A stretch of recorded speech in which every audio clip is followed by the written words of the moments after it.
अस्सलामुअलैकुम, सुबह खैर, जुम्मा मुबारक। कैसे हैं आप सब लोग? ठीक ठाक हैं, मज़े में हैं। और जनाब जब ये जुम्मा आता है ना तो फिर ये जुम्मा वाइब्स लेकर आता है वीकेंड वाइब्स। और जब ये वीकेंड वाइब्स आती है ना तो फिर वीकेंड वाइब्स कुछ इस तरह की होती है कि आप प्लान करने लग जाते हैं कि ठीक है अब जुम्मा है, उसके बाद फिर जब सैटरडे है, संडे है, तो ये 3 दिन जो होते हैं जुम्मे के बाद लोग हाफ डे कंसिडर कर रहे होते हैं कि इसके बाद अब हमने अपना वीकेंड प्लान करना शुरू कर देना है। अच्छा जी, बहुत सारे ऐसे लोग होते हैं जो कि अपना वीकेंड भी प्लान करते हैं और जुम्मे के बाद जो है वो जो भी उनके काम होते हैं उनको रैप अप करने की वो बड़ी कोशिश करते हैं कि जी हम अपने सारे काम जो हैं वो रैप अप कर लें, और ये बड़ी अच्छी बात भी है।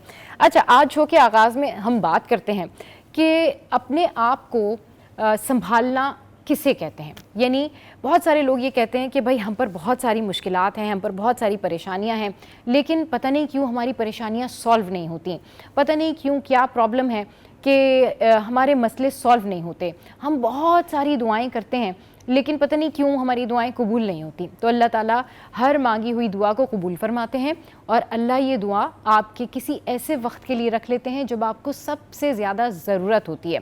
तो अब सवाल ये पैदा होता है कि अल्लाह की मदद किन लोगों पर आती है और अल्लाह की मदद कब आती है। ये एक ऐसा क्वेश्चन है या ये एक ऐसी फीलिंग्स है कि बहुत सारे लोग इस बारे में सोच रहे होते हैं, लेकिन यकीन जानें अल्लाह आपकी हेल्प ज़रूर करते हैं। और अल्लाह ताला को जब आप पूरे सच्चे दिल से अल्लाह की इबादत करते हैं और अपनी ज़िंदगी का हर काम, हर चीज़ आप अल्लाह पर छोड़ देते हैं, तो अल्लाह ताला की आपको मदद भी होती है और अल्लाह ताला आपकी हेल्प भी करते हैं। अच्छा, इसका एक इस तरह से कुछ वाक़या है कि एक शख्स था जो कि एक ऐसे विलेज में रहा करता था जहाँ पर उसके बहुत ज़्यादा जो है वो मुखालिफिन थे, लेकिन वो उसको ये बताते नहीं थे कि हम तुम्हारे मुखालिफ हैं, लेकिन वो अंदर से उसके ख़िलाफ़ उसके इर्द गिर्द जो है वो साजिशें करते थे। उसमें उसके अपने बहन भाई भी शामिल थे, उसके कुछ दोस्त भी शामिल थे, लेकिन जो उसके कुछ सिंसियर फ्रेंड्स थे वो उसको कभी आके कह के भी जाते थे कि देखो तुम्हारे बहन भाई जो हैं वो तुम्हारे ख़िलाफ़ साजिशें कर रहे हैं, या तुम्हारी जो इर्द गिर्द का सर्किल है वो तुम्हारे ख़िलाफ़ साजिशें कर रहा है, तो तुम भी इन्हीं के साथ मिलकर जो काम ये करते हैं वो क्यों नहीं करते हो, तुम भी इन जैसे क्यों नहीं बन जाते हो। तो उस शख्स ने कहा कि मुझे इन जैसा नहीं बनना है, क्योंकि मेरी नेकी मेरे साथ और मुझे मेरे अमालों का जवाब देना है। मेरे ऊपर कितना भी हार्ड टाइम आए, मेरे ऊपर कितनी भी मुश्किलात आएँ, लेकिन मैं अपनी अच्छाइयाँ नहीं छोड़ूंगा और मैं इनके बुरे अमल का जवाब बुराई से नहीं दूंगा। अगर ये मेरी बहन है या मेरा भाई है तो मैं उसके ऊपर ट्रस्ट करूँगा, मैं हमेशा उनका साथ दूंगा, क्योंकि मेरी नेकी जो है वो अल्लाह के यहाँ कबूल होगी और मेरी अच्छाई का जवाब अच्छाई से मिलेगा। इन दी एंड इस सारी सिचुएशन के बाद वो शख्स जो है डाउनफॉल का शिकार होता गया, वो शख्स एतमाद करता गया, वो शख्स ट्रस्ट करता गया और धोखा खाता गया। उसके दोस्त उसको धोखा देते गए, उसके बहन भाई उसको धोखा देते गए, उसकी जायदाद, उसकी हर चीज़ें, तमाम तर चीज़ें जो हैं उसके पास से छीन ली और जो उसकी फैमिली थी वो अताब का शिकार रही। समहाउ काफ़ी टाइम के बाद जो उसकी औलादें थीं, उस शख्स की औलादें थीं, जब वो ग्रो अप हुई, बड़ी हुई, तो उन्होंने इस बात का ज़िक्र उस शख्स से किया कि आपने सब कुछ जो है वो अपने बहन भाइयों को दे दिया, हमारे लिए कुछ नहीं रखा, या फिर आपने इन साजिशों का जवाब साजिशों से क्यों नहीं दिया। तो उसने कहा कि मैंने सब्र किया और मैं अपना काम करता रहा और जो अल्लाह ने मेरे नसीब में लिखा था ठीक है, अगर उन्होंने मेरे बुरे वक्त पे मदद नहीं की तो कोई बात नहीं।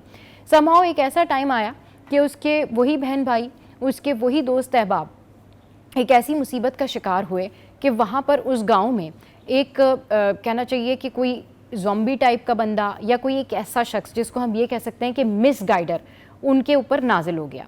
और उसके बाद जब वो शख्स वहाँ पर आया और उस शख्स ने उन लोगों को शॉर्टकट्स बताने शुरू किए कि आप ऐसा कर सकते हैं, वैसा कर सकते हैं, तो शुरू में तो वो जो बंदा था वो एक तरफ हो गया और वो जो पूरा उसके जो विलेज था वो उस शख्स के साथ हो लिया और उनको लगा कि वो शख्स जो है उनकी बड़ी मदद कर सकता है, बड़ी हेल्प कर सकता है। इसके बाद वो शख्स चला गया और उस जो पूरा विलेज था वो किसी न किसी अजाब में मुब्तला हो गया और उनके पास एक के बाद एक मुसीबत आती रही। अब वो ये परेशानी लेकर अपने उस भाई के पास भी नहीं आ सकते थे, क्योंकि वो सब जान चुके थे कि उस शख्स को उनकी हकीकत पता लग गई है।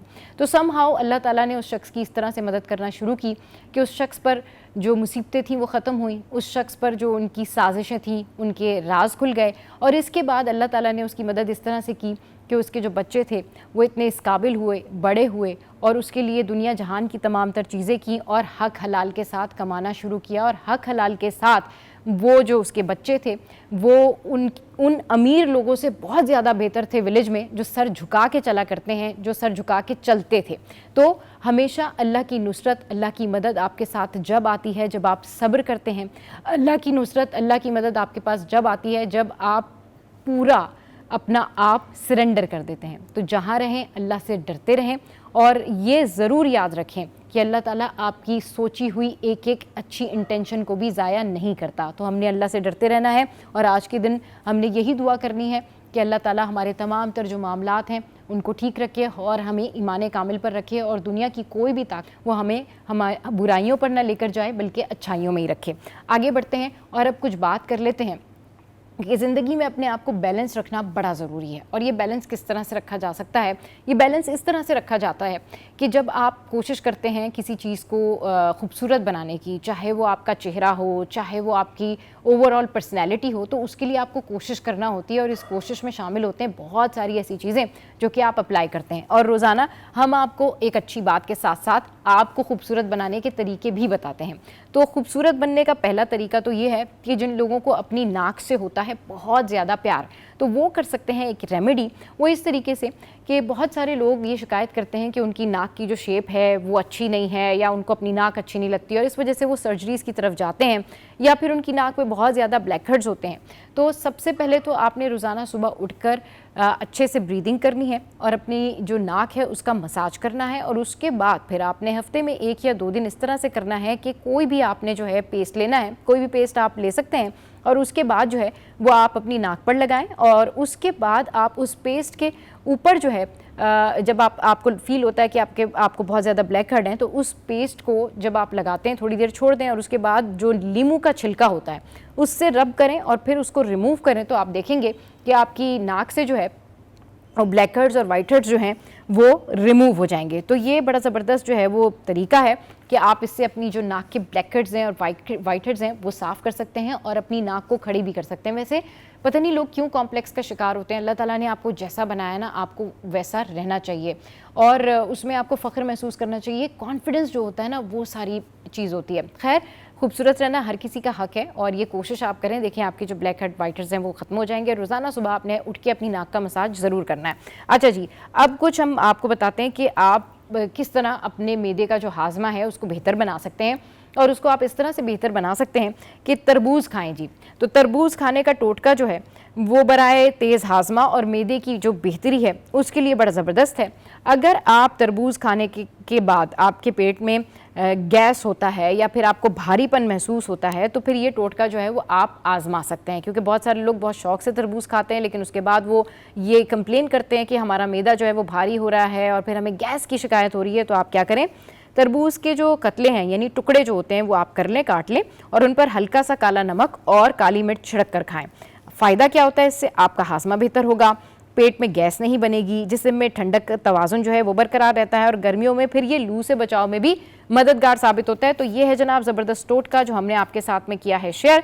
अच्छा जनाब, अब कुछ बात कर लेते हैं कि सिटी अपडेट्स क्या चल रहा है हमारे शहर में। हमारे शहर में चल रहा है जनाब ट्रैफिक और ट्रैफिक की अपडेट्स हम आपके साथ में शेयर करेंगे। लेकिन उससे पहले हम आपको बताते हैं कि जी कौन कौन सी फ़्लाइट्स जो हैं वो आज कैंसिल हो गई हैं। अच्छा, और कौन कौन सी फ़्लाइट्स जो हैं वो आज टाइम पर हैं। तकनीकी और ऑपरेशनल वजूहात के बायस आज कराची से रवाना होने वाली 7 परवाज़ें जो हैं वो मनसूख हो गई हैं। अच्छा, इनमें कराची से मस्कत ओमान एयर की जो परवाज़ है WY 324 वो मनसूख हुई है। कराची से मस्कत सलाम एयर की परवाज़ OV 515 मनसूख हुई है। कराची से लाहौर सरीन एयर ER 522 मनसूख हुई है। कराची से इस्लामाबाद एयर ब्लू की परवाज़ PA 200 मनसूख हुई है। कराची से लाहौर एयर सियाल की परवाज़ PF 143 मनसूख हुई है। कराची से दुबई एमिरेट्स की परवाज़ EK 609 वो मनसूख हुई है। अच्छा, अब कुछ बात कर लेते हैं कि खाना तो पकाना है और क्योंकि ईद गुजर चुकी है और काफ़ी टाइम हो गया है गोश्त खा खा के और चिकन खा खा के जो है वो लोग अब थक चुके हैं। तो दाल पका लें और दाल के राइट्स जो हैं वो आप हमसे सुन लें, दाल के प्राइस हमसे सुन लें कि दालों के जो प्राइस हैं वो है माश की दाल है 405 पर, फिर जो रिटेल प्राइस हैं इसके 425 है। मूंग की दाल जो है उसके होलसेल प्राइस हैं 310, फिर मसरूर की दाल जो है मसूर की दाल जो है, ये मसूर क्यों आ गया है भाई? ओके कोई बात नहीं, आ सकता है, सुबह सुबह ऐसी बातें हो सकती है। मसूर की दाल जो है वो है होलसेल प्राइस उसके 250, और फिर दाल चना जो है उसके होलसेल प्राइस हैं 340, और फिर काबली चना जो है उसके होलसेल प्राइस हैं 325। तो ये हैं दाल के रिटेल प्राइस, कमिश्नर कराची की वो प्राइजेस जो कि हम आपके साथ में शेयर करें। इसके अलावा हमारी स्क्रीन पर आपको जो वेदर की करंट अपडेट है वो मिल जाएगी, और मटन के रेट्स, चिकन के रेट्स, और इसके अलावा माल का हाल, यानी कि जो डॉलर के प्राइजेस हैं वो उस हवाले से जो करेंसी के रेट्स हैं वो आपको जो है वो नज़र आ जाएंगे हमारी स्क्रीन पे, थोड़ी सी देर में पॉपअप होंगे। अच्छा जनाब, इसके बाद अब कुछ शेयर करते हैं आपके साथ में, क्योंकि सोना बढ़ता जा रहा है, सोने की जो प्राइसेस हैं वो बढ़ती जा रही हैं। कभी हम ये सुनते हैं कि कीमत में कमी हो गई है, तो वो लोगों के लिए बेनिफिशियल होता है, वो जाके सोना खरीद लेते हैं। अभी जो करंट सिचुएशन है, अभी इस करंट सिचुएशन में कुछ इस तरीके से है कि जो सोने की कीमत है उसमें बड़ा इजाफा हो गया है। अच्छा, आलमी मार्केट में सोना $78 महंगा होकर $3118 फी आउंस पर पहुंच गया है। मुल्क में 1 तोला सोना 7,800 रुपये महंगा हो गया, जिसके बाद 1 तोला सोने की कीमत 3,28,800 रुपये की नई बुलंद तरीन सतह पर पहुंच गई। 10 ग्राम सोना 6,688 रुपये महंगा होकर 2,81,893 रुपये की नई बुलंद तरीन सतह पर पहुंच गया। उसके बाद 1 तोला चांदी 64 रुपये महंगी होकर 3,234 रुपये की हो गई है। तो जनाब ये सोने के प्राइजेस हैं। इसके अलावा अब मैं आपको बताती हूँ कि आप लोगों को लग रहा होगा कि आजकल हम आपको ये नहीं बता रहे कि कौन सी मार्केट में सेल लगी हुई है, तो जी हाँ, सेल्स जो हैं वो इन हो गई हैं, और सिफायर पर जो है वो सेल है, और आप जा सकते हैं और चेकआउट कर सकते हैं सिफायर को। ये तो थी सिटी अपडेट्स। वापस आएंगे तो फिर स्टोरीज पर डिस्कशन करेंगे। हमारे साथ हमारे कॉरेस्पॉन्डेंट मौजूद होंगे, तो आपने कहीं नहीं जाना, हमारे साथ रहना है। Stay with us, keep watching city at 10।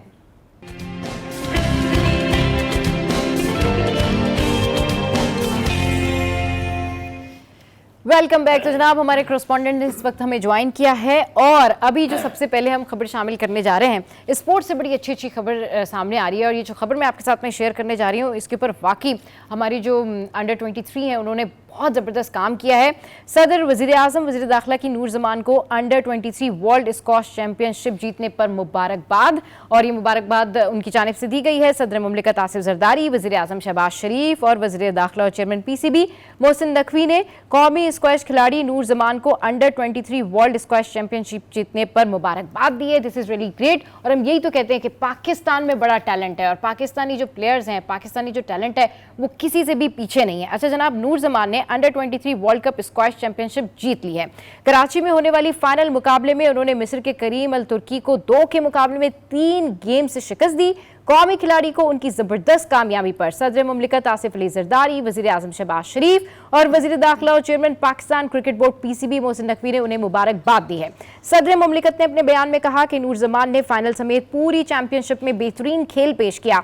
नूर जमान ने स्क्वैश के खेल में पाकिस्तान का नाम रोशन किया है, और हमें भी नूर जमान के ऊपर बहुत ज़्यादा फ़ख्र है, और जिस तरीके से हमारा टैलेंट आगे बढ़ रहा है दैट्स अमेजिंग, और जिस तरह इन्होंने ये गेम जीता है अमेजिंग अमेजिंग। इस तरह का जो टैलेंट है ये सामने आना चाहिए। Noor Zaman, best wishes for you. अच्छा जी, अब हमारे कॉरेस्पॉन्डेंट इस वक्त हमारे साथ मौजूद हैं, और टॉप स्टोरीज जो हैं वो बहुत सारी हैं, लेकिन सबसे पहले हमारे साथ आजिज़ भाई मौजूद हैं, महराज भाई मौजूद हैं, और जब ये दोनों मौजूद हो ना तो इनको टॉप स्टोरी बताने से पहले तो बंदा ये पूछ ले कि भाई आप लोगों के पास कोई टॉप स्टोरी है या नहीं है, क्योंकि महराज भाई के पास हमेशा टॉप स्टोरी होती है, आजिज़ भाई के पास हमेशा इनसाइड स्टोरी होती है। जी आजिज़ भाई बताइए, क्या आज आपके पास इनसाइड स्टोरी? मैं आपको एक खबर बता देता हूँ कि 3 सूबों में बैक वक्त क्रिमिनल्स के खिलाफ ऑपरेशन का फैसला हुआ है। अच्छा, उसमें सिंध और बलूचिस्तान दोनों कल ऑन बोर्ड थे। एक इजलास हुआ है वज़ीर आला सिंध सैयद मुराद अली शाह की ज़ेर सदारत एपेक्स कमेटी का। एपेक्स कमेटी वो है, ये 32वां इजलास था उसका, जिसमें वैसे तो सिंध गवर्नमेंट के इदारे, लेकिन इसमें एपेक्स कमेटी में अस्करी इदारे भी शामिल होते हैं। इस इजलास में कोर कमांडर कराची भी शामिल थे, इसी इजलास में DG रेंजर्स भी शामिल थे, उसके अलावा दीगर जो हसास इदारे होते हैं उनके जिम्मेदार भी इसमें शरीक होते हैं एपेक्स कमेटी में। तो ख़ास तौर पे कराची में जो क्राइम हो रहा है उसके हवाले से, मंशियात का जो कारोबार हो रहा है उस हवाले से बातें हुई। फिर बात ये हुई कि जी क्रिमिनल्स बॉर्डर क्रॉस करके आते हैं, या पंजाब से सिंध में दाखिल होते हैं, या सिंध से बलूचिस्तान में, या फिर बलूचिस्तान से सिंध में दाखिल होकर सिंध से पंजाब चले जाते हैं। चूँकि ज़ाहिर 3 सूबों के तो बॉर्डर्स मिले हुए हैं एक साथ, हम पंजाब के साथ कनेक्ट हैं, हम एक तरफ से बलूचिस्तान के साथ कनेक्ट हैं, अलबत्ता केपी से हम डायरेक्ट नहीं कनेक्ट हैं। इस तरह फिर तय ये हुआ कि तीनों सूबों के वज़राए आला को ऑन बोर्ड लिया जाए और उनसे मिलकर ऐसा फैसला किया जाए ताकि बैक वक्त ये ऑपरेशन तीनों सूबों के बॉर्डर्स पे हो, यानी पंजाब के, ताकि कोई क्रिमिनल ख़ास तौर पे मंशियात फरोश या असलाह का जो कारोबार करने वाले लोग हैं या जो दीगर क्राइम्स में मुलविस लोग हैं, ख़ास तौर पे कल के इजलास में ये बात भी सामने आई कि कराची में बारहा ये बात आती है कि अफ़गानी क्रिमिनल्स की एक बड़ी तादाद मौजूद है जो मंशियात के कारोबार में भी है, स्ट्रीट क्राइम में भी, ख़ास तौर पे जो स्नैचिंग होती है, मोबाइल स्नैचिंग, गाड़ियों की स्नैचिंग, उसमें अफ़गानी क्रिमिनल्स की एक बड़ी तादाद पाई जाती है जो मुख्तलिफ औकात में पकड़े जाते हैं। तो फिर अंदाज़ा होता है कि ये लोग हैं। तो अच्छा, ये लोग क्या करते हैं, अफ़गानिस्तान से चमन बॉर्डर के थ्रू इंटर होते हैं बलूचिस्तान में, सही, बलूचिस्तान यानी कोयटा पहुंचते हैं, कोयटा से फिर कराची पहुंचते हैं, फिर कराची पहुंच के क्राइम करते हैं और फिर दूसरे सूबों तक ये फैलते हैं, और बाज़ औक़ात ऐसे भी होता है फिर ये उसी रास्ते से फ़रार होकर वापस अफ़गानिस्तान भी चले जाते हैं। तो ये एक कल के इजलास में फिर तय हुआ कि तीन सूबों में, पंजाब, सिंध और बलूचिस्तान, तीनों सूबों में एक ही वक्त पे ऐसे ऑपरेशंस किए जाएँ। फिर ये तय हुआ कि तीनों सूबों के अस्करी क़यादत को भी एतमाद में लिया जाएगा, तीनों सूबों के वज़राए आला को भी एतमाद, वज़राए आला का तो खैर रब्ता है ही, से कुछ अर्सा कबल भी मुराद अली शाह ने बलूचिस्तान के वज़ीर आला से रब्ता किया था और पंजाब के हुकूमत से भी वज़ीर दाखिला ने रब्ता किया था। यही तय हुआ था कि इन क्रिमिनल्स को रोकना है। दूसरा, इसमें कच्चे का एक बड़ा मसला है, कच्चे में जो डाकू हैं, डाकू चले कच्चे के डाकुओं के बारे में बात करेंगे, लेकिन इस छोटे से ब्रेक के बाद, क्योंकि ये जो कच्चे के डाकू हैं ना, इनके हवाले से कई सारी खबरें सामने आती हैं और अभी करंट क्या अपडेट है आजिज़ भाई इसके बारे में हमें बताएंगे। यहाँ वक्त एक ब्रेक का, हमारे साथ रहिए। Welcome back. तो हमारे करस्पॉन्डेंट्स इस वक्त हमारे साथ मौजूद हैं और हमें सीनियर स्पोर्ट्स जर्नलिस्ट ने भी ज्वाइन किया, अली सलमान ने। वेलकम टू द शो, कैसे हैं आप? ठीक ठाक? अस्सलाम वालेकुम, thank you so much for inviting me in your show. Yes yes yes, pleasure. अच्छा, अब क्योंकि PSL जो है वो शुरू होने को है और ये जो PSL है ना, ये एक ऐसा इवेंट है पूरे ही पाकिस्तान के लिए, बल्कि पाकिस्तानी मुल्क से बाहर जो पाकिस्तानी है ना, वो इस इवेंट को एक फेस्टिवल की तरह मनाते हैं। मतलब ये आज से शुरू होगा और उसके बाद जब इसका एंड अप होगा मई में, तो आप देखिएगा कि कितने ज़्यादा लोग जो है इससे इंटैक्ट होंगे, जुड़ेंगे। लोग कहते हैं कि जी अब हम PSL जब शुरू होगा तो पाकिस्तान आएंगे, फाइनल देखेंगे, और ये मैचेस जो है अब इनका आज से आगाज़ होने जा रहा है। तो सलमान, मैं आपसे इस बारे में बात करूंगी। सबसे पहले तो कैसे देख रहे हैं कि इतनी ज़बरदस्त हमारी जो लीग है PSL, उसका इतना कामयाब इनेकाद, और उसके बाद से लेकर अब जो ये PSL आज से स्टार्ट होने जा रहा है, तो ओवरऑल क्या परसेप्शन है? टीम्स इन एक्शन है, फ्रेंचाइजेज इन एक्शंस हैं, और एक दूसरे पे ताबड़तोड़ हमले भी हो रहे हैं साथ साथ, लेकिन ये जो सेलिब्रेशन का माहौल है इसको कैसे देख रहे हैं? देखिए, बहुत ज़बरदस्त इनिशिएटिव है पाकिस्तान सुपर लीग का, लेकिन जिस तरह भी आपने खुद भी कहा कि मुकाबला जो है वो ग्राउंड के अंदर से अब ग्राउंड के बाहर भी होना शुरू हो गया है। दो फ्रेंचाइजीज ओनर्स एक दूसरे के सामने आ गए हैं, एक कंट्रोवर्सी बिला वजह की क्रिएट कर दी है, साथ में आपका IPL भी चल रहा है, तो उसको थोड़ा सा डैमेज करने की जो है वो एक जो चीज़ है वो एक अच्छी चीज़ नहीं है, थोड़ा सा बिटर हो गया इसका जो टेस्ट है ना। तो लेकिन overall Pakistan super league Pakistan cricket के लिए बड़ी इंपॉर्टेंट है, इसलिए इंपॉर्टेंट है क्योंकि बैक टू बैक हम माजी में हारते हुए चले आ रहे हैं। तो यहाँ से एक ऐसा लगता है कि अगर ये पाकिस्तान सुपर लीग में अगर फैंस की इंगेजमेंट करने में कामयाब हो जाता है पाकिस्तान क्रिकेट बोर्ड, तो it will be the revival of Pakistan cricket. बिल्कुल सही कह रहे हैं कि रिवाइवल होगा, और जिस तरीके से पाकिस्तानी कौम खुश होती है और जिस तरह से ये हमारा एक नेशनल इवेंट बन गया, इंटरनेशनल इवेंट है, इसमें आप क्या देख रहे हैं कि कौन सी टीम जो है इस दफ़ा आपको लग रहा है कि नहीं ये टीम जो है फोकस्ड होगी, ये टीम सेमीफाइनल तक आएगी, ये टीम ने मैदान मार लेना है? देखिए, क्रिकेट में तो लास्ट बॉल तक कुछ नहीं कह सकते, अभी तो कर्टन रेजर है, आज इसका पहला मैच खेला जाएगा इस्लामाबाद यूनाइटेड और लाहौर कलंदर्स के दरमियान। टीम में सारी बैलेंस नजर आ रही है। एक अच्छी चीज है कि डेविड वार्नर ने भी अब कराची किंग को ज्वाइन कर लिया एज ए कैप्टन, उन्होंने ज्वाइन किया है, फिर इंटरनेशनल प्लेयर सारे आ चुके हैं, टीम में भी सारी बैलेंस है। भी कबल इस वक्त तो कुछ नहीं कहा जा सकता कि कौन सी टीम जीतेगी, लेकिन कोई भी टीम जीते या हारे, सबसे बड़ी बात यह है कि जिस तरह मोहसिन नकवी साहब, जिस तरह पाकिस्तान क्रिकेट बोर्ड काम कर रहा है, पाकिस्तान सुपर लीग को कामयाबी के साथ ऑर्गेनाइज करने के लिए क्रिकेट की जीत होनी चाहिए और बहुत जरूरी है पाकिस्तान में। क्योंकि हम एक बात हमेशा जुमला कहते हैं, हमारे साथ सीनियर जर्नलिस्ट मौजूद हैं कि क्रिकेट वो खेल है जो कौम को मुत्तहिद रखता है। हाँ, बिल्कुल। ऐसा लगता है कि कौम को मुत्तहिद ना ही रखना जो है कुछ लोगों की साजिश और कोशिश है, क्योंकि ना ये क्रिकेट होगी ना कौम मुत्तहिद होगी, तो ये पाकिस्तान सुपर लीग कौम को दोबारा मुत्तहिद कर सकता है। बिल्कुल ठीक कह रहे हैं कि हमारी जो क्रिकेट लीग है ये कौम को मुत्तहिद कर सकती है। अच्छा, ये बताएं, अब क्योंकि हमारा हमारे बहुत सारे ऐसे प्लेयर्स होते हैं जब इंटरनेशनली वो खेल रहे होते हैं ना, तो जो ग्राउंड में उनकी परफॉर्मेंस होती है, उसके बाद जब पाकिस्तान सुपर लीग से खेल रहे होते हैं तो फिर उनकी परफॉर्मेंस चेंज हो जाती है, नहीं अच्छी परफॉर्मेंस हो जाती है। इस दफ़ा क्या देख रहे हैं कि कौन सा प्लेयर आपको लग रहा है जिसकी बॉडी लैंग्वेज आपको ऐसा लग रहा हो, जिसका स्टाइल आपको ऐसा लग रहा हो, नहीं भाई ही विल डू वंडर, ये जो है ना, ये इसने सुपर लीग में धूम मचा देनी है, धमाल मचा देना। देखिए इस मरतबा पाकिस्तान सुपर लीग में 2 प्लेयर्स पे बहुत ज्यादा फोकस होगा। एक होंगे बाबर आजम, एग्जैक्टली, जो अपने कमबैक के लिए T20 में, क्योंकि आपको पता है ड्रॉप हो चुके हैं वो। मेराज भाई के बड़े फेवरेट हैं। सेकंडली रिजवान के ऊपर बहुत ज्यादा क्रिटिसिज्म हो रहा है, इस तरह रिजवान ने न्यूजीलैंड में बैटिंग की है, उन पे बहुत क्रिटिसिज्म हो रहा है। रिजवान और बाबर आजम के लिए ना ये पाकिस्तान सुपर लीग बहुत इंपॉर्टेंट है, तो अगर वो T20 में कमबैक करना है तो उनको यहाँ पे परफॉर्म करना होगा, यहाँ पर परफॉर्म करना होगा। अच्छा, अब ये जो हमारी पाकिस्तान सुपर लीग है ना, इसमें क्योंकि इंटरनेशनल प्लेयर्स भी होते हैं, तो जब ये मिलके कॉम्बो बना के सब खेल रहे होते हैं और पहले मैच के बाद ही फिर समझ आना शुरू हो जाता है कि जी ठीक है कौन सी टीम की परफॉर्मेंस किस तरफ जा रही है। तो अभी आपको ये जो अभी हमारा मैच होने जा रहा है आज 8:30 बजे ये जो मैच शुरू होगा, इसमें आपको क्या लग रहा है कि लाहौर कलंदर्स को क्या स्ट्रेटजी बनानी चाहिए? क्योंकि समहाउ लाहौर कलंदर्स की जो प्रॉब्लम है वो ये है कि वो अच्छे मैच में कभी कभी ऐसा होता है कि वो कुछ इस तरह की स्ट्रेटजी होती है कि मैच लूज कर देते हैं। नहीं कलंदर बात कर रही हैं, हम तो अपने क्रिकेट फ्रेटर्निटी में, क्रिकेट सर्कल में ब्लंडर ही कहते हैं। इस तरह लाहौर कलंदर की परफॉर्मेंस सामने आ रही है। लेकिन शाहीन शाह अफरीदी बड़ा इंपॉर्टेंट उनकी कैप्टनसी के लिए, क्योंकि आपको पता है वो कैप्टनसी के कंटेंडर थे। शाहीन शाह अफरीदी के लिए बड़ा इंपॉर्टेंट है। साथ साथ इस्लामाबाद यूनाइटेड की अगर हम बात करें, इस्लामाबाद यूनाइटेड वो टीम है पाकिस्तान सुपर लीग की देखिए जो डेटा पे बहुत ज्यादा जो है वो रिलाय करती है, कैलकुलेशन बहुत करते हैं इस्लामाबाद यूनाइटेड वाले ना, एक एक चीज कैलकुलेट करते हैं, रीड करते हैं, और उनकी जो कामयाबी है ना वो समहाउ यहीं पे डिपेंड करती है। लेकिन कहीं कहीं सलमान स्ट्रेटजी की बड़ी जरूरत होती है। Somehow you are making calculation, आपने कैलकुलेशन कर ली, इसने इतने रन्स करने हैं, उसने उतने रन्स करने हैं, ग्राउंड में हमने फील्डिंग सेट की हुई है। लेकिन कभी कभी तो ऐसा होता है कि इस्लामाबाद यूनाइटेड के अंदर ना स्ट्रेटजी मिसिंग हो जाती है।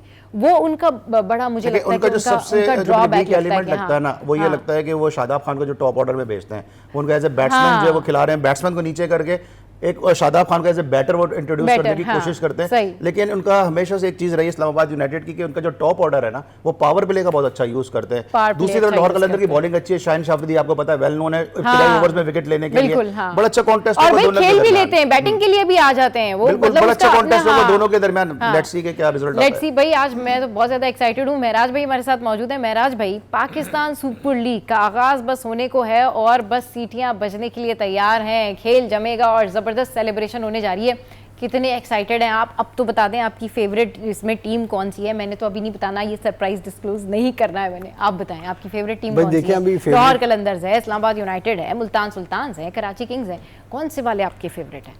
देखिए जी कराची किंग्स जो है ना, हाँ वो जाहिर सी बात है सही है। ऑब्वियसली आप कराची आइट से तो हाँ उसको सपोर्ट करेंगे। खास वजह है कि उसके साथ कराची का नाम जुड़ा हुआ है, कराची का नाम जुड़ा हुआ है। सही। अच्छा दूसरी बात ये है कि अभी हमारा सारा फोकस ये है कि भाई अब ट्रैफिक का प्लान क्या होगा, सिक्योरिटी के इंतजाम क्या होंगे। महराज भाई देखा ना, बस 3 दिन से हम इसी कराची चक्कर में में रहते लगे हैं। हुए हैं। महराज भाई साबित कर दिया आपने। महराज भाई टेंशन लेके कराची आइट्स को क्या हो रही है, कराची में शुरू होने जा रहा है। क्योंकि देखिए ये बहुत बड़ा इम्तिहान होता है। बात यह है कि बहुत अच्छी बात है, मेला सजता है क्रिकेट का, सही, लोग खुश भी होते हैं, पुरजोश भी होते हैं। सही। लेकिन ये आम शहरियों के लिए जो कि जिनकी मूवमेंट होती है ना शहर में, उनके लिए एक बहुत बड़ा इम्तिहान होता है ये हमारे खास तौर पे।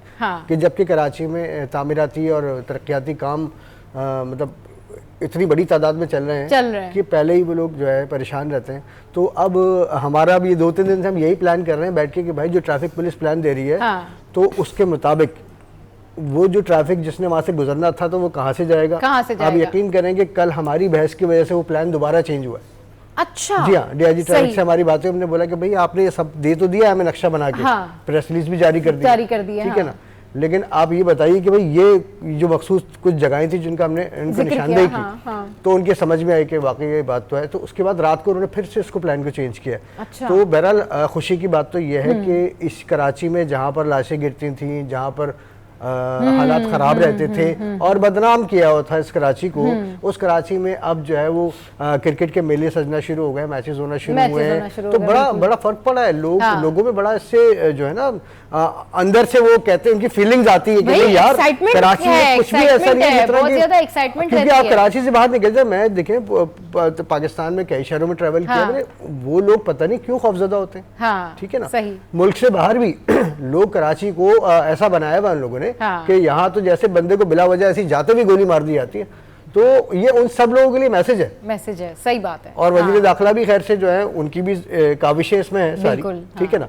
तो मामला ये है कि अब कराची में लोग पहले भी माशाल्लाह जिंदा दिल थे, अब भी हैं, लेकिन अब हम ये देख रहे हैं कि चले स्ट्रीट क्राइम और दीगर वारदातों को तो हटा दें, वो इसलिए कि वो दुनिया भर में होती है सब जगह पर, लेकिन उनका कम से कम ये हो गया है कि भाई यहाँ पर क्रिकेट होना शुरू हो गया है, सिक्योरिटी इनको नजर आ रही है, एक्टिविटी शुरू हो गई, बिल्कुल एक्टिविटीज शुरू हो गई। और सबसे बड़ी बात ये कि पाकिस्तान सुपर लीग जो है वो हमारा अपना, हमारे मुल्क का इवेंट है, हमारे मुल्क की लीग है, और किसी ने नहीं सोचा था कि ये इंटरनेशनल लेवल पर जाकर जो है वो इतनी ज्यादा हिट होगी, लोग इसके बारे में इतना ज्यादा बात करेंगे। आजिज भाई, आप बताएं, क्रिकेट पसंद है या नहीं पसंद है, कितने एक्साइटेड हैं, फेवरेट टीम तो बताएं, ताकि टाइम जब ये लोग बैठेंगे और इनकी टीम जो है वो कारकर्दगी नहीं दिखा रही होंगी तो मुझे बड़ा अच्छा लगेगा इनको आपस में बात करते हुए देख के कि जी आपकी टीम जो है वो काम नहीं कर रही, आपकी टीम जो है वो अच्छा नहीं खेल रही।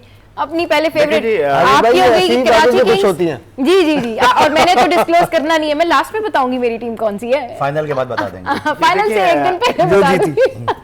यही होता है ना भाई, देखिए जर्नलिस्ट का काम क्या होता है भाई, यही होता है जी। कराची के नाम से जुड़ना अलग बात है, लेकिन जाहिर है कि हम खेल को देखते हैं, खेल की बुनियाद पे ही फेवरेटिज्म करते हैं। तो मुझे लाहौर कलंदर बहुत पसंद है। अरे वाह भाई, आजिज भाई की टीम है लाहौर कलंदर, मैं हमेशा उसका सपोर्टर रहता हूँ जब से PSL। हालांकि हम एक जमाने में तो कराची किंग्स का हिस्सा थे, अच्छा, यानी क्योंकि जिस चैनल से कराची किंग्स था उसमें हम काम करते थे, तो एक वक्त में हम कराची किंग्स के लिए बाकायदा प्रैक्टिकल काम करते थे कराची किंग्स के लिए, वो एक अलग बात है।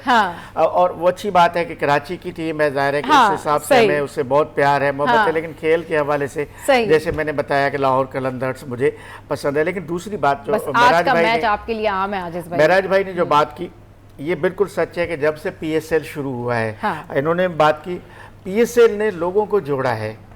पहले तो हमारे पास PSL से पहले लगता था कि पाकिस्तान में क्रिकेट ही खत्म हो गया या मर गया, ऐसे लग रहा था, लेकिन PSL शुरू होने के बाद मुल्क के तमाम बड़े शहरों में, कराची में, लाहौर में हमारे जो मैचेस होते हैं उसमें जब मैंने आज से 3-4 साल पहले कवर करता था तो बड़ी बड़ी लंबी लंबी कतारें लोगों की स्टेडियम की तरफ होती थी। आप तस्वर कर, जाहिर अभी वही होगा माहौल। तो इस वजह से लोगों को एक एंजॉयमेंट का एक बेहतरीन मौका मिलता है जो PSL ने फराहम किया।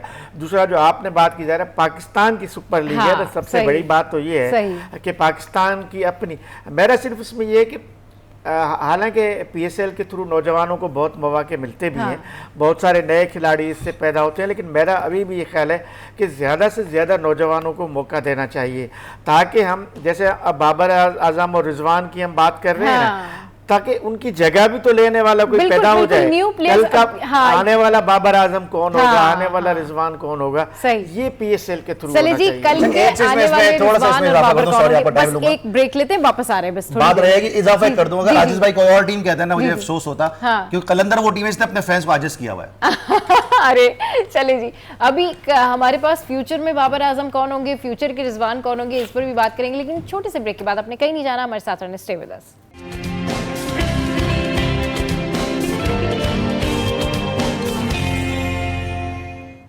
PSL सीजन 10 और गहमा गहमी जारी है, एक्साइटमेंट का लेवल हाई है, आज भी मैचेस हैं और कल कराची से मैचेस हैं। तो क्या ताज़ा तरीन अपडेट है, क्या तैयारियां हुई हैं, क्या तैयारियां होने जा रही हैं, जानते हैं हमारे कॉरेस्पॉन्डेंट हैं, स्पोर्ट्स कॉरेस्पॉन्डेंट हम्माद कहाँ पर मौजूद हैं और क्या बताएंगे आप हमें PSL के हवाले से। आज देखिए, बिल्कुल मैं नेशनल बैंक स्टेडियम के इस वक्त बाहर मौजूद हूँ और जो है इसकी तैयारियाँ जो है मुकम्मल कर ली गई हैं। रावलपिंडी क्रिकेट स्टेडियम में आज इफ्तिताई तकरीब रखी गई है और इस इफ्तिताई तकरीब में जो है आबदा परवीन जो कि अपनी आवाज़ का जादू भी जगाएंगी और उसके बाद 8:30 बजे मैच शुरू होगा। लाहौर कलंदर और इस्लामाबाद यूनाइटेड के दरमियान इफ्तिताई मैच खेला जाएगा।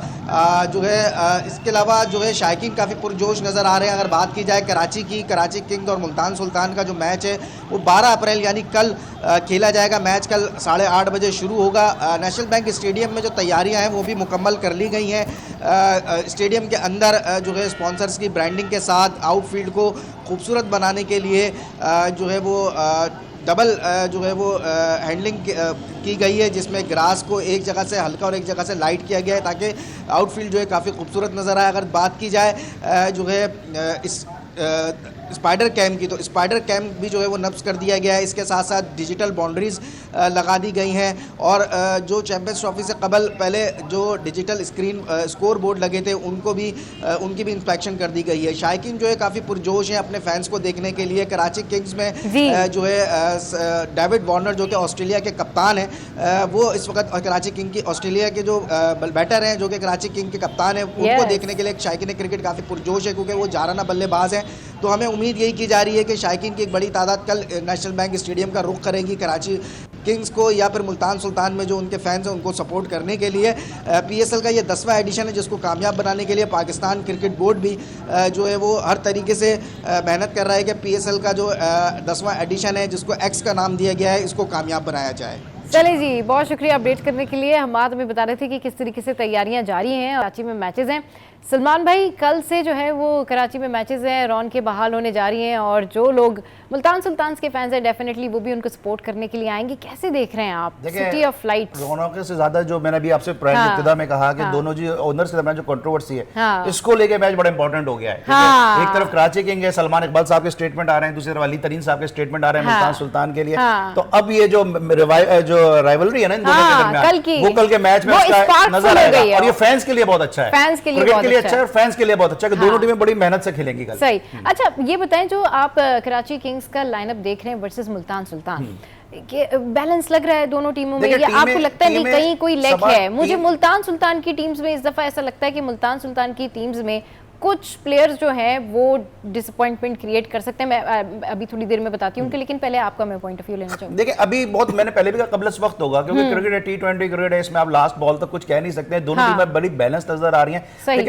लेकिन मुल्तान सुल्तान एक जो एक नई चीजें करता है ना वो ये करता है कि उन्होंने अभी अपना जो फील्डिंग कोच लिया वो ग्रेट ब्रिटेन का बेसबॉल का कोच है। तो जो उनकी जो इनोवेशन है ना वो बड़ी जबरदस्त होती है। अभी बॉलिंग कोच उनकी जो फीमेल है वो कभी ऐसा पाकिस्तान क्रिकेट पे हुआ नहीं है। फिर उनका जो जिस तरह मैंने कहा आई थिंक विल लिंडन नाम है उनका, वो बेसबॉल के कोच हैं। तो वो इस तरह की जो चीजें करते हैं ना वो बड़ी इंटरेस्टिंग होती हैं। दूसरे कराची किंग को अगर आप देखें तो कराची किंग में जो है डेविड वार्नर एक बड़ा इंपैक्ट डालेंगे, फिर हसन अली जो अपने कमबैक के लिए खेलेंगे, मीर हमजा वहां पे मौजूद हैं, इसके अलावा उमर बिन यूसुफ वहां पे मौजूद है। टीमें दोनों बड़ी बैलेंस हैं, मुकाबला बहुत अच्छा होगा। मुकाबला बहुत अच्छा होगा और मुकाबला बड़ा तगड़ा भी होना चाहिए क्योंकि जो मुकाबले बहुत लाइटर वे में वन साइडेड हो जाते हैं ना उसको देखने का मजा भी नहीं आता। लास्ट बॉल तक जो मुकाबला हो रहा होता है ना पता नहीं चल रहा होता कौन जीतेगा कौन हारेगा, और फिर जो है ना वो उसमें जो एक्साइटमेंट का लेवल हाई होता है ना वो ज्यादा बड़ा हो जाता है। अच्छा ये बताएं कि ये जो PSL है, अभी जिस तरह से आजिज भाई ये बात कर रहे थे कि भाई ये जो PSL है इसमें जो न्यू टैलेंट है उसको भी चांस देना चाहिए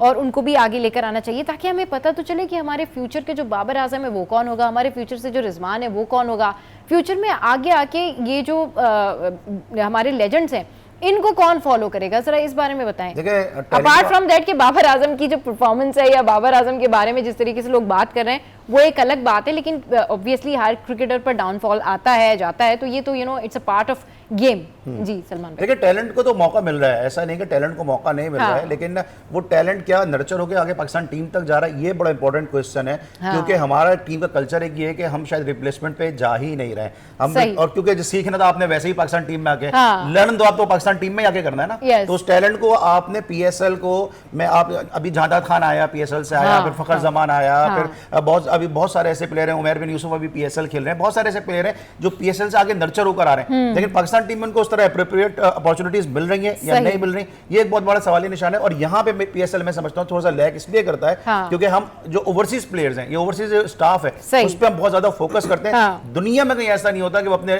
जो है वो जो यंग प्लेयर को इतने मौके नहीं दें, लेकिन हमारे यहाँ थोड़ा सा इसमें लैकिंग है, हमारे यहाँ इसमें थोड़ा सा लैक है। खैर अभी हमारे साथ जो है आजिज भाई भी मौजूद है, महराज भाई मौजूद हैं। आजिज भाई, आप जिस तरह से बात कर रहे थे नए टैलेंट की कि नए टैलेंट को सामने लाना और फिर हमें पता चलना चाहिए कि हमारे फ्यूचर जो स्टार्स हैं वो इसी तरीके से बनते हैं, ये बताएं कि आप जिस विलेज से बिलोंग करते हैं वहाँ पर कितनी क्रिकेट खेली जाती थी और वहाँ पर क्या लोगों को शौक़ होता है कि हम भी जाएं, क्रिकेट का हिस्सा बने और उस लेवल पर जाकर लोगों को सिलेक्ट करना चाहिए, वहाँ है लोगों में इतना टैलेंट? जी बिल्कुल है। देखें अब हाल ही में हमारे रूरल एरिया से 2-3 बड़े अच्छे खिलाड़ी आए हैं। हाँ। शाहनवाज दहानी का नाम आपने सुना, लाड़काना के एक छोटे से गांव से उसका ताल्लुक है, ठीक है। हाँ। और उसने अपने शुरुआती मैच बड़े शानदार खेले। सलमान ने जो बात की वो बिल्कुल ठीक है कि फिर कौमी टीम में PSL में तो बड़ी अच्छी कारकर्दगी रही शाहनवाज दहानी की, और बाद में फिर कौमी टीम में उनका हिस्सा तो बनाया गया, लेकिन मैं समझता हूँ कि उस तरह के मौके नहीं मिले। यानी ऊपर खेलने के जब मौके मिलते हैं तो नया खिलाड़ी या नया जो टैलेंट है वो अपनी जगह बनाता है। एक और खिलाड़ी हैदराबाद से भी अभी आया है हाल ही में, उसकी भी बहुत जबरदस्त परफॉर्मेंस है, कौमी टीम का हिस्सा है वो भी, नाम मुझे ज़हन में नहीं आ रहा, मुजफ्फर ऐसा कोई नाम है। तो हमारे रूरल एरियाज में भी टैलेंट मौजूद है, और ये PSL का कंसेप्ट ही ये था। आपको याद होगा कि जब PSL शुरू हो रहा था तो उस ज़माने में भी ये बताया जा रहा था, यहाँ बल्कि PCB के जो चेयरमैन है उनसे वज़ीर आला सिंध की एक मुलाकात भी हुई है यहाँ पे। यहाँ पे सिंध SL की बात भी हुई थी कुछ अर्सा कबल कि हम रूरल एरियाज के खिलाड़ियों को जो सिंध के रूरल में खेलते हैं उनको मौके दिए जाएं। देखिए ये कौमी क्रिकेट टीम जो है ना, इसके बारे में थोड़ा सा एक कंसेप्ट है कि इसको मुकम्मल कौमी क्रिकेट टीम बनाया जाए। कौमी क्रिकेट टीम का मतलब है कि चारों सूबों को इसमें भरपूर नुमाइंदगी मिलनी चाहिए। अच्छा जनाब, क्योंकि वक्त एंड अप हो गया है, बहुत शुक्रिया सलमान भाई, आप हमारे शो पर आए। महराज भाई आपका बहुत शुक्रिया, आजिज भाई आपका बहुत शुक्रिया। तो शो में यहाँ वक्त एक ब्रेक का, ब्रेक के बाद जब वापस आएंगे तो आपको बताएंगे कि आपको क्या फोबिया है और इसका क्या इलाज है और क्या हल है। हमारे साथ रहिए।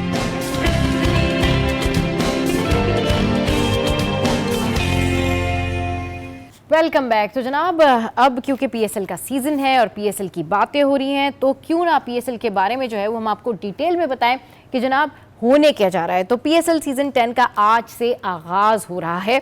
इफ्तिताही तकरीब रावलपिंडी में होगी। पाकिस्तान सुपर लीग PSL का मेला सजने को तैयार है, हम सब बहुत ज़्यादा एक्साइटेड हैं। सीज़न 10 की इफ्तिताही तकरीब आज रावलपिंडी में होगी।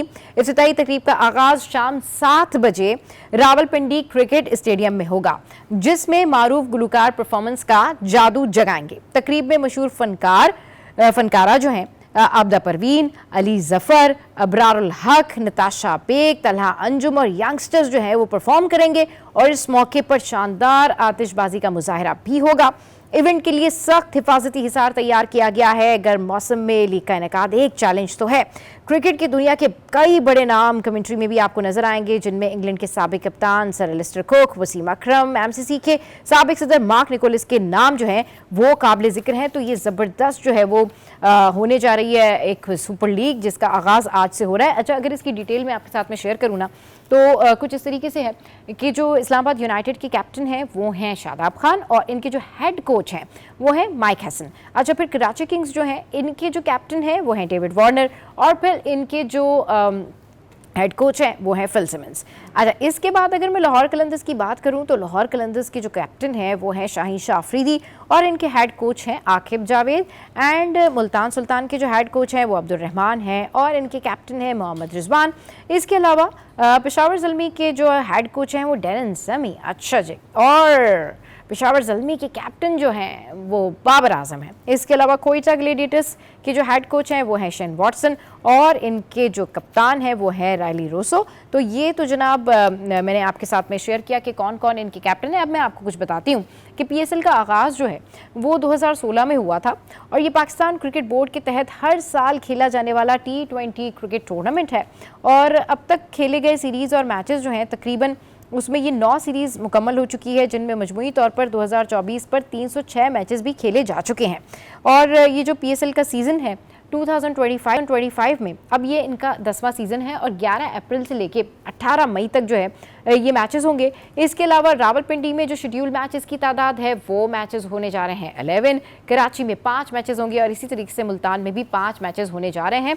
तो जनाब ये एक बड़ी अच्छी डेवलपमेंट है, और ये एक बड़ी अच्छी जो है वो लीग है जिसका आगाज़ हो गया है। इस लीग के हवाले से जो है पड़ोसी मुल्क में भी कई बातें की जाती हैं, लेकिन सारी बातें एक तरफ हो जाती हैं जब पाकिस्तान सुपर लीग जो है उसका आगाज़ होता है। अच्छा जी, आपने जो इसका देखा होगा कि जो ऑफिशियल सॉन्ग था वो भी बड़ा ज़बरदस्त सॉन्ग रहा और उसमें जो है वो एक्स का काफ़ी ज़्यादा जिक्र रहा और इस सॉन्ग को भी बहुत ज़्यादा लोगों ने अप्रिशिएट किया है इस सॉन्ग के बारे में, क्योंकि ये एक इस तरह का सॉन्ग बनाया गया था कि इसमें डिफरेंट जो है उन चीज़ों को हाईलाइट किया गया है। Any how, best wishes Pakistan. और बात यही है कि कोई भी टीम जीते कोई भी टीम हारे, जीत पाकिस्तान की होगी, क्योंकि ये हमारी सुपर लीग है, ये हमारी अपनी लीग है। आप लोग भी हमें बता सकते हैं, कॉल कर सकते हैं और ये भी बता सकते हैं कि भाई जो आप लोगों की फेवरेट क्रिकेट टीम है वो कौन सी है, आप कौन सी जो है वो टीम को सपोर्ट कर रहे हैं, मुल्तान सुल्तान्स को सपोर्ट कर रहे हैं, इस्लामाबाद यूनाइटेड को सपोर्ट कर रहे हैं, लाहौर कलंदर्स को सपोर्ट कर रहे हैं, या फिर आप कराची किंग्स को सपोर्ट कर रहे हैं और आपका जो फेवरेट प्लेयर है वो कौन है, तो आप ज़रूर हमें इस बारे में बता सकते हैं। अच्छा, अब कुछ बात करते हैं और हम अपनी कुछ सिटी अपडेट्स के ऊपर वापस आते हैं। और सिटी अपडेट्स में हमारे पास हमने आपके साथ में जो चीज़ें शेयर करते हैं उसमें कई खबरें ऐसी होती हैं जो कि बताते हुए भी ना कभी कभी अफसोस हो रहा होता है। और ये खबर है कराची से, कराची का इलाका है सखी हसन। अच्छा, ये जो सखी हसन ये बहुत बिजी एरिया है। अगर आप इसके डायनामिक्स देखें तो सखी हसन का जो एरिया है ये एक बहुत ब्रॉडर सी चौरंगी है और इस चौरंगी पर जो है वो ट्रैफिक बेहंगम ट्रैफिक भी हम कह सकते हैं कि गुजर रहा होता है समटाइम्स। और लोग, क्योंकि मार्केट भी है वहाँ पर, एक मोबाइल मार्केट भी है, तो वहाँ पर फिर यूजुअली ये होता है कि वो ट्रैफिक में बहुत सारे लोग जो है वो रॉन्ग भी आ रहे होते हैं और वहाँ पर हैवी ट्रॉलर मैंने बहुत ज़्यादा वहाँ पर चलते हुए देखे कि वहाँ पर बाइक्स भी बहुत ज़्यादा होती हैं और जो ट्रॉलर होते हैं ना वो भी बहुत ज़्यादा होते हैं। तो अभी ये जो आप स्क्रीन पर ये मनाजिर देख रहे हैं, ये मनाजिर जो हैं ये अफसोसनाक मनाजिर हैं। ये मुश्तिल शहरियों ने एक और वाटर टैंकर को आग लगा दी है और वाक़या कुछ इस तरीके से है कि कराची का इलाका है सखी हसन, जिसके करीब मुश्तिल अफराद ने वाटर टैंकर को आग लगा दी है और पुलिस का ये कहना है कि वाटर टैंकर ने नाज़माबाद में शहरी को टक्कर मारी। मोटरसाइकिल पर कुछ लोगों ने टैंकर का पीछा किया। अच्छा जी, पुलिस के मुताबिक टैंकर तेज़ रफ्तारी की वजह से सखी हसन के करीब उलट गया, जिसके बाद मोटरसाइकिल सवार अफराद ने टैंकर के शीशे तोड़कर टैंकर को आग लगा दी और मुश्तिल शहरियों ने टैंकर ड्राइवर को तशद्दुद का निशाना बनाया। दिस इज़ रियली सैड, क्योंकि हम ऑन एंड ऑफ इस हवाले से बहुत ज़्यादा बात कर चुके हैं, हम ऑन एंड ऑफ इस हवाले से बहुत ज़्यादा इसके ऊपर शोज़ कर चुके हैं कि ये जो हैवी ट्रैफिक है, ये टैंकर माफिया है, इसको कौन कंट्रोल करेगा, इंतज़ामिया जो है वो क्या कर रही है। ये जो बेकसूर शहरी हैं, आप देखें कि बहुत सारी ऐसे केसेस आते हैं कि हस्बैंड है, वाइफ है, उनका एक बच्चा है, वो बाइक पर जा रहे हैं, फिर उनका कोई कसूर भी नहीं है, वो नॉर्मल अपनी बाइक पे जा रहे हैं, लेकिन पीछे से कोई टैंकर आता है और उनको कुचल के चला जाता है और फिर उसके बाद इसी तरह का एहतजाज होता है, खबरें लगती हैं, खबरें सामने आती हैं और लोग कहते हैं जी ठीक है, जो कंसर्न लोग हैं उनको पकड़ा जाएगा। लेकिन ऐसा कब तक चलता रहेगा, ऐसा कब तक चलता रहेगा कि ये जो टैंकर माफिया हैं ये आवाम की ज़िंदगियों से खेलते रहेंगे, इनको कोई पूछने वाला नहीं है, कोई इनके बारे में जो है वो बात करने वाला नहीं है। और फिर जो ट्रांसपोर्टर्स के जो सरबराह होते हैं या जो ट्रांसपोर्टर्स को देखने वाले केयर टेकर होते हैं वो कहते हैं जी ठीक है, आपने पाबंदी लगानी है कि जो 18 साल से कम उम्र के बच्चे हैं जब वो बाइक चलाते हैं तो फिर इस तरह से ज़्यादा हादसा होते हैं। ऑब्वियसली कंट्रोल करना चाहिए, ऑब्वियसली पेरेंट्स को ये देखना चाहिए कि अगर आप बाइक पर अपने उन बच्चों को बाइक दे रहे हैं जिन बच्चों के पास आईडी कार्ड्स नहीं हैं, जो छोटे बच्चे हैं, तो उनको बाइक ना दें। और ठीक है कि ये जो टैंकर माफिया है जिस तरीके से बेदर्दी से आवाम को कुचल देते हैं, आए दिन हादसा रोनुमा होते हैं, तो इसके हवाले से आवाम को भी खुद भी बहुत ज़्यादा एहतियात करने की ज़रूरत है। क्योंकि भाई देखें, हम इंतज़ामिया से ज़रूर कहते हैं, मुतल्लिका लोगों तक आपकी बात पहुँचाते हैं, लेकिन जो अवाम है ना, यानी जो हम लोग हैं, हम लोग क्या कर सकते हैं? हम लोग सिवाय एहतियात के और कुछ नहीं कर सकते। हम लोगों ने यही देखना है कि हमने अपनी जो ड्राइविंग है, चाहे आप बाइक पर जा रहे हैं, चाहे आप कार पर जा रहे हैं, चाहे आपके पास बड़ी गाड़ी है, छोटी गाड़ी है, आप रक्शे में जा रहे हैं, कहीं किसी पे भी जा रहे हैं, तो जो ड्राइविंग कर रहा है उसको ये ख़ास ख्याल रखना है कि कराची में जब आप ड्राइविंग कर रहे होते हैं तो उसका एक उसूल ये भी होता है कि आपको अपना भी ख्याल रखना होता है और ये भी ख्याल रखना होता है कि दूसरे ने तो नहीं गलती कर दी। तो कराची में जब आप ड्राइविंग कर रहे होते हैं ना, तो आपको ये भी ध्यान रखना पड़ता है कि दूसरे की गलती का भी आप ही को ध्यान रखना पड़ता है कि ठीक है, मैं तो अपने पास से अपनी राइट लेन पे जा रहा हूँ, लेकिन ऐसा तो नहीं है कि कहीं कोई रॉन्ग वे में भी आ जाए। क्योंकि यहाँ पर जो हमारे बाइकर्स हैं उनको पता नहीं किस बात की जल्दी होती है, उनको पता नहीं क्या प्रॉब्लम होती है, लेकिन समहाउ जब ये टैंकर वाले केसेस, हैवी ट्रैफिक वाले केसेस सामने आते हैं ना, तो उसके बाद इंसान बस अपने आप को ऐसे फील करता है कि आप किस बंदे से क्या बात कर सकते हैं, आपको समझ में नहीं आता। किसी घर में इस तरह का हादसा होना, किसी की जान चले जाना, कितने ऐसे हादसा रिपोर्ट होते हैं। सुबह सुबह आप देखें कि छोटे बच्चे बाइक पे अपने फादर के साथ जा रहे होते हैं, अपने भाई के साथ जा रहे होते हैं स्कूल, और उनको टैंकर वाले कुचल के चले जाते हैं। दिस इज़ सो सैड कि कानून बनाने की ज़रूरत है। दिस इज़ सो सैड कि इस टाइम पर जो है ना वो ये इनिशिएटिव लेने की ज़रूरत है कि मुताल्लिका इदारों तक की बात पहुंचाई जाए कि इस तरह के हादसा बंद हो जाएं। अभी देखें, आप जिस तरीके से देख रहे हैं, ये मुश्तिल लोग थे जिन्होंने इस टैंकर को आग लगाई है। ये सखी हसन पर इन्होंने ये टैंकर उल्टा और वहाँ पर फिर इस टैंकर को जलाया गया। अच्छा जी, अब जो नेक्स्ट खबर मैं आपके साथ में शेयर करने जा रही हूँ, तो ये खबर है कि आपको अब हम लेके चलेंगे इंग्लैंड, और ये खबर है इंग्लैंड से। और इंग्लैंड में क्या हो रहा है? अच्छा जी, इंग्लैंड में ये हो रहा है कि इंग्लैंड के 90% स्कूल जो हैं वहाँ पर के लिए मोबाइल फ़ोन इस्तेमाल करने पर पाबंदी आयद कर दी गई है। और बहुत ज़्यादा सोचने और समझने के बाद इंग्लैंड में ये डिसीजन लिया गया है कि वहाँ के जो स्टूडेंट्स हैं, जो स्कूल के स्टूडेंट्स हैं, अब वो सेलफ़ोन यूज़ नहीं करेंगे। अच्छा जी, अब जब ये स्टूडेंट सेलफ़ोन यूज़ नहीं करेंगे तो इसका बैकग्राउंड क्या है, इंग्लैंड में क्यों वहाँ पर जो है वो पाबंदी लगाई गई है? उसकी रीज़न ये है कि नेशनल एजुकेशन यूनियन के सरबराह ने स्कूल्स में मोबाइल फ़ोन्स और 16 साल से कम उम्र बच्चों के लिए सोशल मीडिया पर कानूनी पाबंदी लगाने का फैसला किया है, मुतालबा किया है। अच्छा, इंग्लैंड के तकरीबन तमाम स्कूल्स ने तलबा की जानिब से मोबाइल फ़ोन के इस्तेमाल पर पाबंदी आयद कर दी है, जबकि बच्चों की कमिश्नर बराए इंग्लैंड रेचल डी सुजन के मुताबिक उनके जो हुक्म पर कराए गए पहले कौमी सर्वे में बताया गया है कि स्कूल के औकात के दौरान स्मार्टफोन के इस्तेमाल पर हेड टीचर्स ने पाबंदी आयद की है। 1000 से ज़ायद स्कूलों के सर्वे में बताया गया, जब सर्वे किया गया तो वहाँ पर जो स्टैट्स आए उस सर्वे के, तो उसमें 99.8% जो हैं वो 15 प्राइमरी स्कूल्स और 90% सेकेंडरी स्कूल्स में मोबाइल फ़ोन पर पाबंदी आयद कर दी गई है। तो अब जिस तरीके से ये पाबंदी आयद की गई है, इसका रीज़न चाहे इंग्लैंड हो या पाकिस्तान हो, यूजुअली यही होता है कि जब मोबाइल फ़ोन स्कूल्स में यूज़ किए जाते हैं, जब आप क्लास में बैठे हैं, आप किसी भी ऐसी जगह पर बैठे हैं जहाँ पर आपको कॉन्सेंट्रेट करना है, और वहाँ पर अगर आप मोबाइल फ़ोन यूज़ कर रहे हैं तो डेफिनेटली आप डिस्ट्रैक्ट होते हैं। और एजुकेशन का जो पहला उसूल होता है वो यही होता है कि जब आप स्कूल जाते हैं तो आप लर्निंग्स के लिए जाते हैं। जब आप स्कूल जाते हैं तो आप ये अपने बच्चे को स्कूल इसलिए भेजते हैं कि वो वहाँ पर जो टाइम गुजारते हैं, चाहे वो पहला पीरियड हो, दूसरा सब्जेक्ट हो, व्हाटएवर द केस, वो वहाँ पर जितना टाइम रहें वो लर्निंग्स करें। अगर वो अपने दोस्तों के साथ बैठे हैं तो वो उनसे सीखें कि क्या तरबियत है, टीचर से सीखें। अगर वो सिर्फ वहाँ पर जाकर भी मोबाइल फ़ोन यूज़ करेंगे तो डेफिनेटली वो तो घर में भी यही काम कर रहे हैं। तो ये एक मुझे ऐसा लगता है कि एक अच्छा इनिशिएटिव है कि स्कूल्स में एटलीस्ट जब आपका सब्जेक्ट है, जब आपकी क्लास हो रही है, तो उस टाइम पर आप टीचर क्या पढ़ा रही हैं उसके ऊपर फोकस करें। उस टाइम पर आप इस बात पर फोकस करें कि आप आज अगर बैठे हैं तो अपना दिन ज़ाया करके ना जाएं, क्योंकि आई बिलीव कि आप हर दिन कुछ ना कुछ सीखते हैं। आई बिलीव कि हर दिन आप कुछ समझना चाह रहे होते हैं। आपको रोज़ अपना टाइम ज़ाया नहीं करना चाहिए। बहुत सारे ऐसे लोग होते हैं, मैंने बहुत सारे ऐसे लोग देखे जो कि अपना टाइम ज़ाया कर देते हैं, जो कि रोज़ाना एक पूरा दिन ज़ाया कर देते हैं। ना वो उस दिन में कुछ सीखते हैं, ना ही उस दिन में वो कोई नेकी करते हैं, और ना ही उस दिन का कोई उनका ऐसा कोई जो है वो पॉजिटिव एक्ट होता है जिसके बारे में वो रात को जब सोने लगते हैं, जब सोने जाते हैं, तो वो खुश हो सकें कि आज पूरे दिन में हमने एक ये नेकी की है, या फिर आज पूरे दिन में हमने ये सीखा है। ये बड़ा ज़रूरी है कि आप अपना दिन कुछ सीखे बगैर ज़ाया ना करें। तो शो में यहाँ वक्त तो एक ब्रेक का। ब्रेक के बाद जब वापस आएंगे तो फिर कुछ करेंगे फ़ोबिया के ऊपर बात, कि फ़ोबिया क्या होते हैं, या आपको भी कोई फ़ोबिया है और मुझे क्या फ़ोबिया है ये मैं आपको बताऊंगी, और कितनी तरह के फ़ोबिया होते हैं, और क्या फ़ोबिया हद से बढ़ जाए तो वाकई ये बड़ा ख़तरनाक हो जाता है। इस बारे में करेंगे बात, लेकिन इस ब्रेक के बाद हमारे साथ रहिए, स्टे विद अस।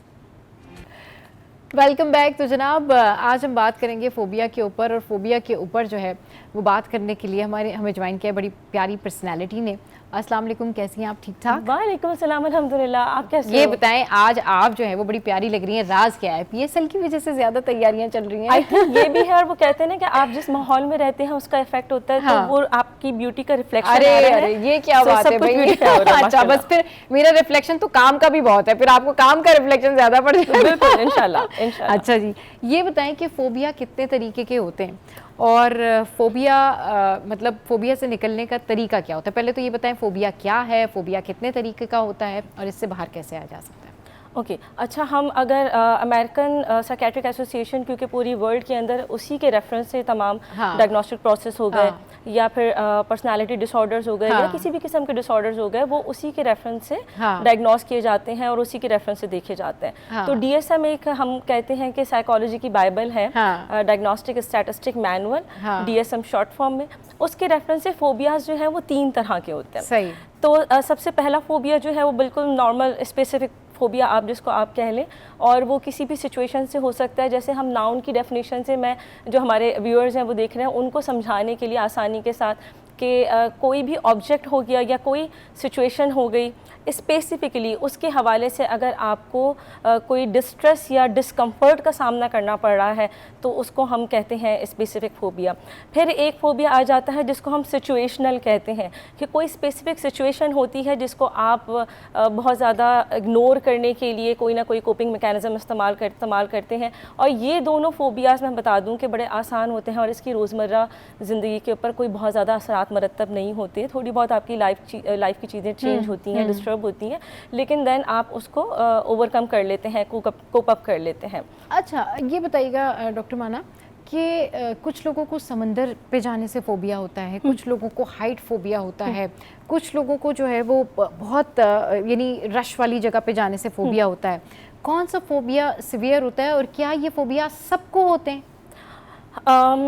थोड़ी बहुत एंजाइटी के लेवल तो सब देखिए सबके अंदर होते हैं, ठीक है ना। इधर you are surviving with anxiety और यू आर एक्सपीरियंसिंग डिप्रेशन, ठीक है, थोड़ा बहुत सब जगह पर होता है, लेकिन उसको फोबिया का नाम देना मुनासिब नहीं है। अगर जब तक आपके कोई साइकोलॉजिकल टेस्टिंग ना हो और कोई आपको साइकोलॉजिस्ट और स्पेसिफिकली क्लिनिकल साइकोलॉजिस्ट डायग्नोस ना करे, स्पेसिफिक साइकोमेट्रिक्स या कोई बैटरी यानी कि कलेक्शन ऑफ साइकोलॉजिकल टेस्टिंग आपके ऊपर डेवलप करे और कंक्लूड करके डायग्नोस ना करे कि आपको ये वाला फोबिया है। अच्छा, 3 तरह के जो फोबियाज मैं आपको बता रही थी, 2 मैंने आपको बताया। जो थर्ड कैटेगरी है फोबिया की, वो ज़रा सीवियर होता है, बड़ी एक्सट्रीम फॉर्म होती है। उसमें बिल्कुल आप ये समझें कि इर्रेशनल बिलीव्स होते हैं और एक एग्जैजरेटेड फॉर्म होती है एंजाइटी की और फेयर की, जो कि वो थर्ड कैटेगरी के अंदर फॉल करता है। सही। अच्छा, वो जो थर्ड कैटेगरी है उसमें collection of different other phobias and anxieties भी फॉल करते हैं और वो स्पेसिफिकली कहलाता है एंजाइटी डिसऑर्डर। अच्छा, ठीक है। अच्छा, हम यहाँ पर ज़रा मेंशन करना चाहूँगी कि हम यहाँ पर एक मुखालता करते हैं कि एंजाइटी और पैनिक को कंबाइन कर देते हैं। एंजाइटी डिसऑर्डर अलग होते हैं और पैनिक डिसऑर्डर्स जो हैं वो अलग होते हैं।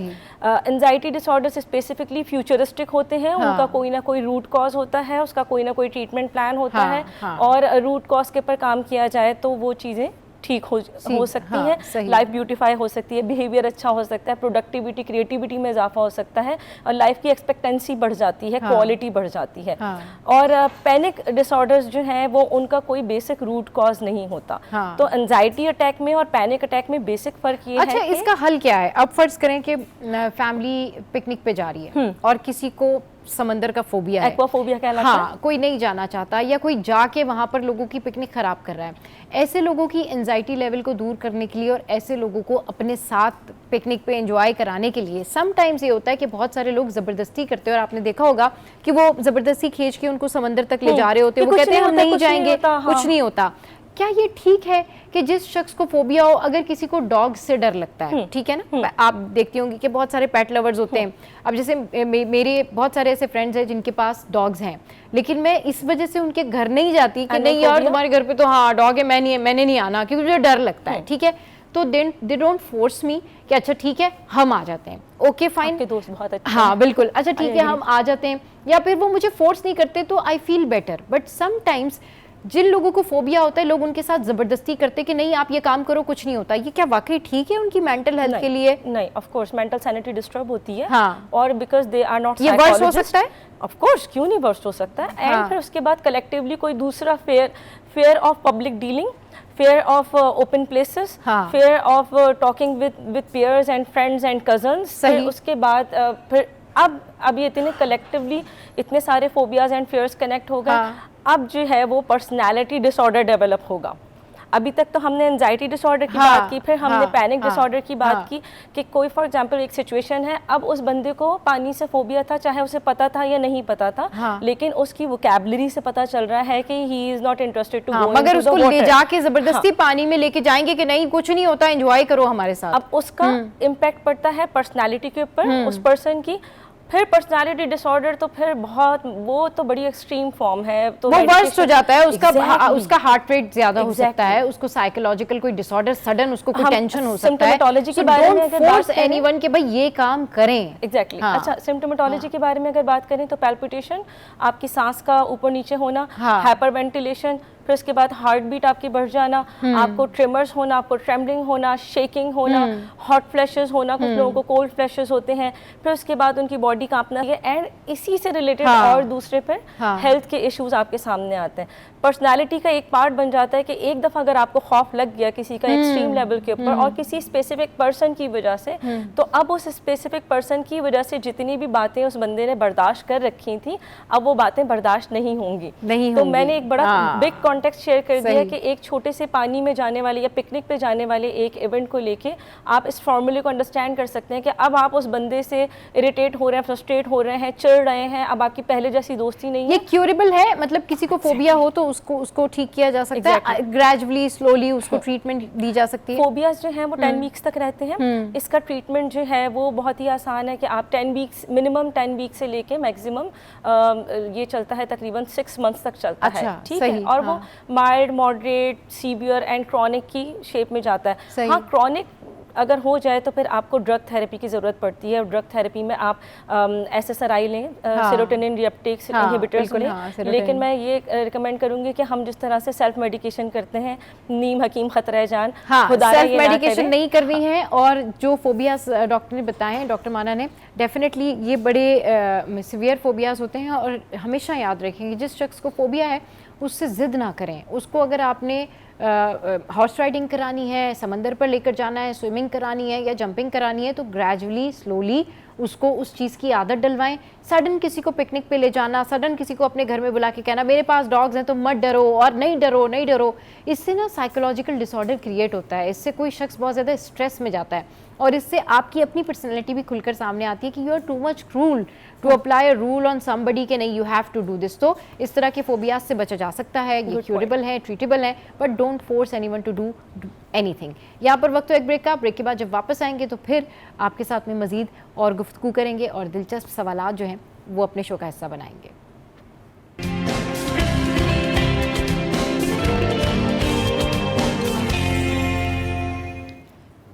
Welcome back. तो इस वक्त हम सेगमेंट में मौजूद हैं जिसमें आप सवालात कर सकते हैं और हमारे साथ जो उलमाए कराम मौजूद होते हैं वो उन सवालों के जवाब देंगे। तो आप हमें कॉल भी कर सकते हैं। थोड़ी देर में हमारी स्क्रीन पर जो है नंबर भी पॉपअप होगा जिसमें आप जो है वो सवालात पूछ सकते हैं। आपकी जो भी सवालात हैं इस वक्त हमारे साथ मौजूद हैं अल्लामा सादिक नक्शबंदी साहब, इस्लामिक स्कॉलर हैं, और नात खां अब्दुल बासित राना सुरवर्दी जो हैं वो भी मौजूद हैं। अस्सलाम वालेकुम, वेलकम टू द शो। जो मुबारक, कैसे हैं आप लोग? जी अल्हम्दुलिल्लाह। अल्लामा साहब कैसे हैं, कैसे गुजरे रमज़ान, ईद कैसी गुजरी आपकी? असल में रमज़ान शरीफ से पहले वालदा की तबीयत काफ़ी अलील थी। अच्छा। तो जिसकी वजह से रमज़ान शरीफ एक हिसाब से एक आजमाइश भी था। सही। और दूसरा ये था कि अल्हम्दुलिल्लाह अल्लाह के करम से वालदा की तबीयत कंट्रोल में आ रही थी। सही। तो लम्हा लम्हा के लिए कुछ सुकून भी आता था। सही। मगर दिल पर खौफ भी आता था कि कुछ ना हो जाए। तो इस तरह एक यूँ समझिए कि शशोपंज वाली कैफियत में फिर ज़ाहिर रमज़ान का महीना इबादत का महीना है तो उसके लिए तगो दो। फिर इस हवाले से अल्हम्दुलिल्लाह ओवरऑल तो ये कहा जाएगा कि अल्लाह का शुक्र है। अच्छा। और सबसे बड़ी बात सआदत ये है कि माँ की खिदमत का मौका मिला, ये बड़ी सआदत है अल्हम्दुलिल्लाह। सही। अच्छा, अब जो है वो सवालात का सिलसिला जो है वो आपके साथ में शुरू करते हैं। ये बताइएगा अल्लामा साहब कि क्या सोशल मीडिया पर अपनी इबादत, नमाज, रोज़ा, उम्रा जो तस्वीर लोग पोस्ट करते हैं, ये वीडियो शेयर करना रियाकारी नहीं?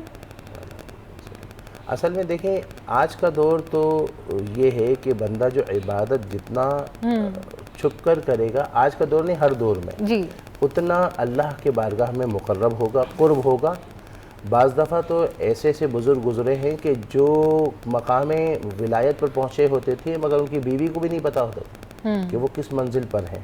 लिहाजा ऐसी सूरत में बंदे को चाहिए कि यहाँ है दो मामलात, कुछ का ताल्लुक़ फ़राइज़ से हैं वो तो आपको छुपकर नहीं बल्कि वो आपको ऐलान करना होगा ताकि कोई अंगुश्ते दरा ना हो सके, आप पर कोई उंगली ना उठाए। मिसाल के तौर पर नमाज का टाइम हो रहा है, आप नमाज के लिए मस्जिद में जाओगे कि नहीं घर में पढ़ लूँगा, छुपकर पढ़ोगे तो वो एतराज़ होगा कि ये तो फ़र्ज़ में भी नहीं जाता। तो और इसी तरह ज़कात के हवाले से अगर आप देते हैं और तो उस सूरत में जो है वो बेहतर तो यह है कि एक हाथ से देते दूसरे हाथ को पता न चले, मगर कुछ इबादत को थोड़ा सा ऐलान किए जाए, मगर दिखावे की नीयत से ना किए जाए। दूसरा जो आम तौर पर जो अमल किए जा रहा है, जो आजकल बंदा कोई भी अमल कर रहा है तो उस सूरत में अगर किसी को अगर वो NGO के बेस पर किसी गरीब की मदद कर रहा है तो वो दिखा रहा है, उम्रे पर जा रहा है तो वहाँ दिखा रहा है, तो ये एक हिसाब से आप दिखा कर किसको दिखा रहे हो? अगर दिखा मखलूक कर रहे हो तो असल मखलूक के लिए तो नहीं कर रहे ना, बल्कि कर जिसके लिए वो खालिक कायनात है। और जब खालिक कायनात के लिए कर रहे हो तो वो तो तुम्हारे करीब है, तुम्हारे आमाल से वाकिफ़ है, तो उसको दिखाने की ज़रूरत नहीं है। और सबसे बड़ी बात यह है कि इस तरह के माशरे, इस तरह के मामलात में माशरे के अंदर लोग इस वक्त शोहरत के पीछे बढ़ गए कि वो चाहते हैं कि जो दिखता है सो बिकता है, इसलिए वो चाहते हैं ज़्यादा से ज़्यादा दिखावा करें। मगर ख़ुलासे कलाम यह है कि बंदा जो भी इबादत करे, जो भी सदक़ात करे, जो भी नवाफिल अमल साले करे, वो खुफिया रखे, अपने और रब के मामलात में रखें, चूँकि जितना वो छुपाएगा उतना उसका ख़ास उसका अमल का सिला अल्लाह ताला उसको अदा फरमाए। सही। अच्छा ये बताइएगा कि इंस्टाग्राम या टिकटॉक पर कुरान की तिलावत या दीनी बातों की वीडियोस शेयर करना या अपलोड करना कैसा है? देखिए, पहली बात तो ये है कि कुछ भी ऐसी चीज़ जो आप वो कर रहे हैं, कुरान की तिलावत है, ये अहादीस है, जो कि आमतौर पर खाली कुरान की तिलावत नहीं अहादीस भी होती हैं। अच्छा, अब सबसे पहली बात ये है कि कुरान तो चलो ऐसा है कि वो जो आप जो आगे भेजेंगे तो वो तो 100% कुरान का होगा, वो कुरान ही का बेस पर आगे भेज रहे हैं जी। मगर जो अहादीस होगी वो अहादीस आपके पास कहाँ से आई हैं, किसकी बेस पर आई है, किस आलिम ने भेजा है, जो कि अहादीस के भी मुख्तलिफ़ लेवल्स होते हैं। उस लेवल में वो हदीस का जो लेवल है वो लेवल कौन सा है। लिहाजा ऐसी सूरत में कोशिश ये करें, चूँकि हुज़ूर इस्लाम ने हज्जतुल वदा के मौके पर आप अलैहिस्सलाम ने फरमाया था कि मेरी एक बात भी दूसरे तक पहुँचाओ, तो वो तो है कि आप पैगाम दीन का पैगाम पहुँचाया जाए, मगर अथेंटिक बात हो, वो बात 100% मुतमईन हो, उसमें कोई शुबात ना हो। वरना तो आज के दौर में कुछ ऐसी बात जैसे कहते हैं जिसने रमज़ान शरीफ की का सबसे पहले जिसने खबर दी उसके लिए जन्नत की बशारत है, ऐसी कोई हदीस नहीं है। सही है। कॉलर ने हमें ज्वाइन किया है। अस्सलाम वालेकुम, कौन बात करे, कहाँ से? जी जी, क्या सवाल पूछना चाहेंगे? तैयार? मैं तो ये सवाल ये करना चाह रहा था कि मतलब छठा कलमा जो है तो अपना जो ये है छठा कलमे के अंदर एंड में जो ना ला इलाहा इल्लल्लाह मोहम्मद रसूल में कलमा आ रहा है एंड में बेटा, तो इसकी हमारे को तो मालूमात करना चाहिए कलमा एंड में क्यों आ रहा है? क्या कौन सा कलमा आप कह रहे हैं? छठा कलमा में? अच्छा, ठीक है, ओके, चलें जी, आपका आंसर मुझे समझ में नहीं आ रहा है क्या कहा इन्होंने। उन्होंने कहा है कि जो छठा कलमा है उसमें एंड में कलमा आ रहा है, तो वो क्या है, उसकी बारे में पूछा, उसकी तशरीह। अच्छा, छठा कलमा के आखिर में एंड में कलमा शरीफ आ रहा है। देखिए, पहली बात यह है कि हमारे बुजुर्गों ने हमारे नज़रियात, हमारे एतक़ादात हमें कुछ इस तरह की कुछ गाइडेंस दी है जिसकी बरकत से आपको उसकी कुछ न कुछ जो है वो बरकतें हासिल हों। और उसके लिए बाकायदा 6 कलमे जो है वो मुरतब किए गए हैं, जिसमें पहला कलमा तैयब है, और फिर दूसरा कलमा शहादत, फिर तीसरा कलमा तमजीद, चौथा कलमा जो है रद्द कुफ्र, और इस तरह जो वो तो छठा कलमा रद्द कुफ्र है। इसी तरह चौथा कलमा तौहीद है, फिर 5वां कलमा इस्तिग़फ़ार है। अब इसमें ये हमारे एतक़ाद, हमारे नज़रियात के हवाले से वो हमारे बुज़ुर्गों ने एक हमें तरतीब दी है, जो कि वजह यह है कि रहनुमाई करता है, वो गाइडर होता है, वो गाइडेंस देता है, वो आपको उस हिसाब से अगर वो आपको गाइड करता है। अब जो वो गाइड करता है तो यहाँ सबसे पहली बात, यहाँ एक सवाल ये होता है कि रहनुमाई हकीकी तो मेरे आका अलैहिस्सलाम हैं, और उन्होंने जो गाइड दे दिया तो क्या उसके बाद कोई और एक्स्ट्रा कोई अपनी बेस पर भी कोई गाइड कर सकता है? ये नहीं कर सकता, ये भी सोचने वाली बात है। तो मुस्लिम शरीफ की हदीस है, हुज़ूर ने फरमाया मन सन्ना फिल इस्लाम सुन्नतन हसनतन फलहु अजरुहा व अजरु मन अमल बिहा। हुज़ूर ने फरमाया जो इस्लाम के अंदर अच्छा काम करें और वो काम अच्छा हो तो उसके लिए उसको अजर है, और जो जो करेगा उसका अमल का अजर मिलता रहेगा। तो इसका मतलब ये हुआ कि अगर हमारे बुजुर्गों ने अगर इस तरह के कलिमात हमें दिए और वो हमारे और शरीयत के खिलाफ और शरीयत से टकरा भी नहीं रहे, तो वो हमें करना चाहिए और उसका हमें सवाब मिलेगा। और इसी में जब छठे कलमे के अंदर जो है वो हमें अल्लाह की पनाह में है और हम जो भी ऐसी कई चीज़ें हैं जिससे तौबा कर रहे हैं, अल्लाह की पनाह में आ रहे हैं, आखिर में सारी चीज़ों का जब जिक्र करने के बाद फिर हम आखिर में हम कहते हैं कि अल्लाह के बारगाह में हम सल्लत तस्लीम हम करते हैं और कलमा पढ़ते हैं। तो इस बेस पर ये पढ़ना अच्छा है और हमारे लिए बाइस बरकत है। ठीक, अच्छा ये बताइएगा कि क्या लाइक्स और फॉलोवर्स के लिए दीनी मवाद बनाना नीयत को ख़राब करता है? असल में बात यह है कि जैसे मैंने पहले कहा कि इशाअत व तशरीह और वो भी आप जो है वो नशर व इशाअत दीन को वो आप अगर करें, तो अब यहाँ आपका और हमारा मकसद ये नहीं होना चाहिए कि हमारे फॉलोवर्स बढ़े। वजह यह है कि यहाँ पर शेख शहाबुद्दीन सोहरवर्दी फरमाते हैं कि पूरी रोए ज़मीन पर आपकी इज्जत हो, शोहरत हो और आप जो है वो इज्जत और शोहरत को हासिल कर भी ले, जैसे आज का जो लाइक और फॉलोवर्स को हासिल कर रहे हैं, तो इज्जत और शोहरत हासिल कर रहे हैं, मगर असल जो इज्जत और शोहरत है वो अल्लाह के बारगाह में उसके बारगाह में इज्जत को हासिल करना मकसूद होना चाहिए।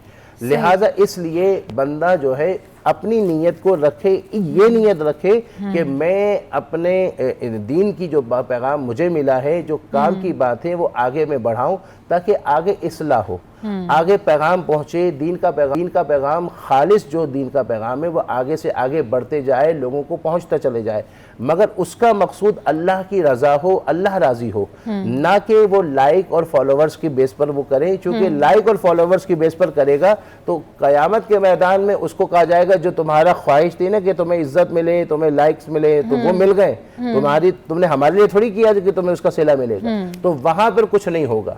लिहाजा यहाँ ये रखे कि अल्लाह को राज़ी करना हो और ज़्यादा से ज़्यादा सही खालिस बातें आगे पहुँचाया जाए। सही। अच्छा ये बताइएगा कि जिस तरीके से अब सोशल मीडिया बहुत ज़्यादा अब एडवांस हो गया है, इन्हेंस हो गया है, तो सोशल मीडिया पर फहाश मवाद देखने से रोज़े या वज़ू पर असर पड़ता है?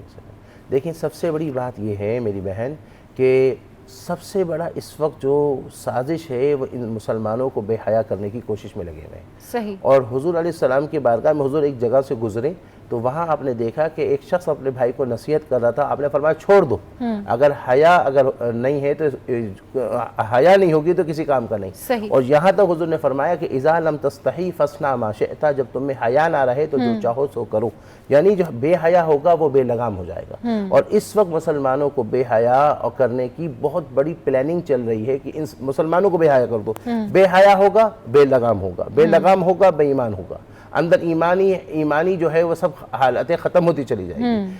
अब ऐसी सूरत में एक तो ये है कि इसलिए बंदा कोशिश करे इन जो है खराफात से और इन फहाशी से अपने आप को बचाए, और कभी किसी खुदा न खास्ता नज़र पड़ जाए तो अल्लाह से माफ़ी मांगे, इस्तिग़फ़ार करें, अऊज़ु बिल्लाहि मिनश शैतानिर रजीम पढ़े और इस्तिग़फ़ार करें। शाह मुहद्दिस दहलवी फरमाते हैं कि अगर कोई अमल जिसकी वजह से बंदे ऐसे लोग होते हैं जिनकी रूहानी या क़ुर्ब इलाही की मंजिलें रुक जाती हैं, तो इस्तिग़फ़ार करना चाहिए। बिल्कुल। कॉलर ने हमें ज्वाइन किया। अस्सलाम वालेकुम, कौन बात करें, कहाँ से? वालेकुम सलाम, मैं फ़हीम जदून बात कर रहा हूँ कराची से। जी जी, क्या सवाल पूछना चाहेंगे? ये राना साहब से मेरा ये सवाल है कि जब हम जमात के साथ इमाम के पीछे नमाज पढ़ रहे हों तो मुक्तदी जो है वो खामोश रहेगा या तिलावत करेगा? अब ये ज़ोहर असर में भी बता दें और फजर मगरिब और इशा में जब इमाम जो है तिलावत के रद्द कर रहा हो इसमें भी, तो जो है ना पाँचों नमाजों के बता देंगे। अगर जमात से नमाज पढ़ रहे हैं तो पीछे जो है मुक्तदी जो है ना वो खामोश रहेगा या वो भी जो है तिलावत करेगा?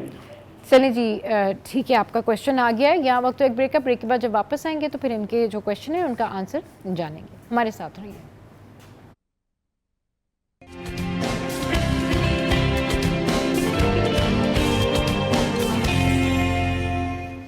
Welcome back. तो अल्लामा साहब इस वक्त हमारे साथ मौजूद हैं। जो कॉलर ने क्वेश्चन किया था उसका आंसर। अच्छा, पहली बात तो जैसे वो अगर फहाश मवाद अगर देखता है तो उस सूरत में उसका वज़ू नहीं टूटेगा। अच्छा। हाँ, दूसरा ये है कि बेहतर है कि वज़ू कर ले।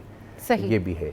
दूसरी बात, जब इन्होंने ये सवाल किया कि नमाज में इमाम के पीछे हैं, तो इमाम की जो तिलावत होती है वो मुक्तदी के लिए काफ़ी होती है, लिहाजा ऐसी सूरत में इमाम के पीछे जब नमाज़ पढ़ेगा तो उस सूरत में वो तिलावत नहीं करेगा, वो खामोशी से सुनेगा। सही, ठीक है। अच्छा, हमारे साथ अब्दुल बासित साहब भी मौजूद हैं, मैं चाहूँगी कि आप हमें नात सुनाएं। अच्छा, अल्लामा साहब इस वक्त हमारे साथ मौजूद हैं और अल्लामा साहब से कई सारे सवालात हैं जो कि हम पूछना चाहते हैं। ये वही सवालात हैं जो आप हम तक भेजते हैं और फिर आपको उनके जवाबात चाहिए होते हैं। अच्छा, ये बताइए कि क्या सोशल मीडिया पर वक्त का ज़िया गुनाह कबीरा है? ये क्वेश्चन भी पुट करेंगे, लेकिन कॉलर ने में ज्वाइन किया। अस्सलाम वालेकुम, कौन बात करे, कहाँ से? अस्सलाम वालेकुम, कौन बात करे, कहाँ से? कौन बात करिए, कहाँ से? चलिए जी, जैसे ही कॉलर हमें दोबारा ज्वाइन करेंगी, बात करेंगे। ये बताइएगा कि क्या, जो मैंने आपसे क्वेश्चन पूछा था कि क्या सोशल मीडिया पर वक्त का ज़िया गुनाह कबीरा है? असल में बात ये है, हज़रत अबू बकर सिद्दीक़ फरमाते हैं, दारुना फ़ानिया व अहवालुना आरिदा व अनफुसुना मादूदा व कसलुना मौजूद। हमारी ज़िंदगी फ़ानी है, हमारे अहवाल जो भी है सब आर्जी है, हमारी सांसें गिनी हुई हैं और हमारी सुस्तियाँ मौजूद हैं।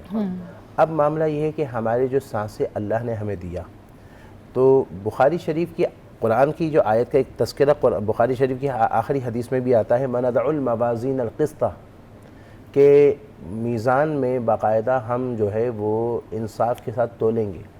तो वहाँ पर उसकी तशरीह में लिखा कि आमाल तोला जाएगा और अक़वाल तोला जाएगा, और जो हमें अल्लाह ने जो वक्त दिया है, इस वक्त को अगर हम सही माना में इस्तेमाल नहीं करेंगे तो फिर उस सूरत में वहाँ पर बाज़ सवालात होगा और वहाँ पर गिरफ्त होगी।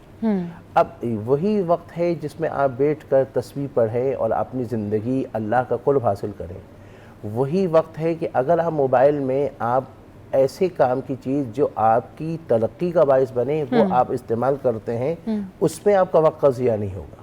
मगर वही वक्त आप बैठकर आप अपने ज़िंदगी को ज़ाया कर रहे हैं, तो कुरान पाक में सूरह मोमिनून में जहाँ जन्नतियों की क्वालिटीज़ का जिक्र किया, उसमें फरमाया कि हम अनिल लग़्व मुअरिदून, कि वो लग़वियात से एराज़ करते हैं, बेमकसद चीज़ों से एराज़ करते हैं। तो ये जो सोशल मीडिया पर, जो फेसबुक में या इंस्टाग्राम में बंदा जो टाइम गुजार रहा है, ये सब अल्लाह ने उसको दिया है, उसका फ़ायदा उठाएगा, नहीं उठाएगा तो गुनहगार होगा और उसका वहाँ पर जवाब देना होगा। सही। अच्छा, ये बताइएगा कि क्या सोशल मीडिया पर किसी की बेइज्जती करना ग़ीबत या बुहतान के ज़ुमरे में आता है? देखें, बेइज्जती करना, सबसे बड़ी बात यह है कि आज कुरान ने तो यहाँ तक कहा कि किसी को बुरे लक़ब से भी मत पुकारो। हाँ। और दूसरी बात यह कि कुरान ने कहा कि तुम किसी को गाली मत बको, वला तसुब्बुल्लज़ीना यदऊना मिन दुनिल्लाह फयसुब्बुल्लाह अदवन बिग़ैर इल्म, कि कुरान ने कहा कि वला तसुब्बुल्लज़ीना यदऊना मिन दुनिल्लाह, कि जो अल्लाह के अलावा किसी की पूजा करते हैं तुम उनको भी गाली मत बको, और नहीं तो वो अल्लाह को अदावत और जहालत की वजह से गाली बकेंगे। तो अब इस बात का मकसद ये है कि बंदा ना किसी को गाली बके, ना किसी को बुरा भला कहे, बल्कि जिस ज़बान अल्लाह ने अता की इससे वो अखलाक़ी करीमा का मुज़ाहरा करे। हाँ, बात जहाँ आ जाए अपनी ज़ात की तो वहाँ पर दरगुजर करे, माफ़ करे, गाली ना बके, गुस्सा ना करे, दरगुजर करे, मगर उसकी जगह अगर दीन हक़ की सरबुलंदी की बात आ जाए तो वहाँ पर फिर वो डटे, पर मुकाबला करें। बहुत शुक्रिया अल्लामा साहब, बहुत शुक्रिया अब्दुल बासित साहब हमारे शो पर मौजूद थे। आज के शो से फ़िलहाल इतना ही। आज बैक ज़रूर हमारी सोशल साइट पर दीजिएगा और दूसरों के लिए आसानियाँ पैदा करें, अपने लिए आसानी पैदा करें, हंसते रहिए, मुस्कुराते रहिए और देखना मत भूलिए। Keep watching city at times.